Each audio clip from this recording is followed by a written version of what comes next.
গেল সোমবার ৪৭তম মার্কিন প্রেসিডেন্ট হিসেবে দায়িত্ব নিয়েই প্রতিবেশী মেক্সিকো থেকে যুক্তরাষ্ট্রের দক্ষিণ সীমান্তে অভিবাসীদের প্রবেশ নিষিদ্ধে নির্বাহী আদেশ জারি করেন ডোনাল্ড ট্রাম্প। ক্ষমতা গ্রহণের প্রথম দিনই অবৈধ অভিবাসনকে জাতীয় জরুরি সংকট ঘোষণা করেন এবং সীমান্তে নিরাপত্তা নিশ্চিতে সহযোগিতার দায়িত্ব দেন সেনাবাহিনীকে। রাজনৈতিক আশ্রয় এবং মার্কিন ভূখণ্ডে জন্ম নেয়া ভিনদেশি মা বাবার সন্তানকে নাগরিকত্ব প্রদান নিষিদ্ধেও নেন পদক্ষেপ।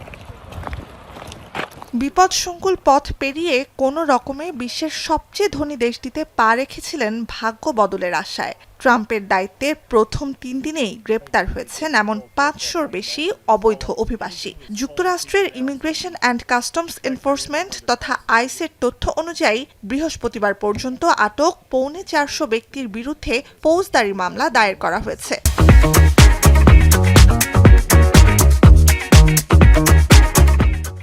১৫০-র বেশি মানুষকে গ্রেপ্তার দেখানো হলেও তাদের বিরুদ্ধে কোনো অপরাধের অভিযোগ দেখাতে পারেনি প্রশাসন। একই সময়ে সামরিক বিমানে চড়িয়ে যুক্তরাষ্ট্র থেকে ফেরত পাঠানো হয়েছে হাজার খানেক অবৈধ অভিবাসীকে। অভিবাসীদের বিরুদ্ধে এমন কঠোর অবস্থান সীমান্তে অপরাধ বাড়াবে বলছে স্থানীয় প্রশাসন। With my experience, I believe we're going to encounter more vehicle pursuits. We're going to encounter more people trying to smuggle through the brush area, through the ranches, through the farms.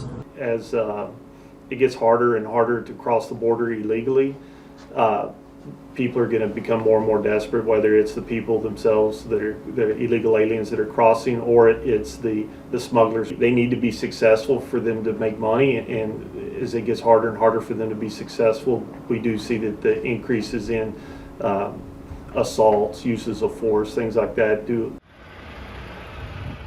যুক্তরাষ্ট্র Mexico সীমান্তে অনুপ্রবেশ ও চোরাচালান ঠেকাতে ১০,০০০ সেনা চেয়ে সশস্ত্র বাহিনীকে অনুরোধ জানাতে পারে মার্কিন স্বরাষ্ট্র মন্ত্রণালয় সীমান্তে টহল বিষয়ক ফাঁস হওয়ায় একটি নথির বরাতে জানিয়েছে বিভিন্ন সংবাদ মাধ্যম।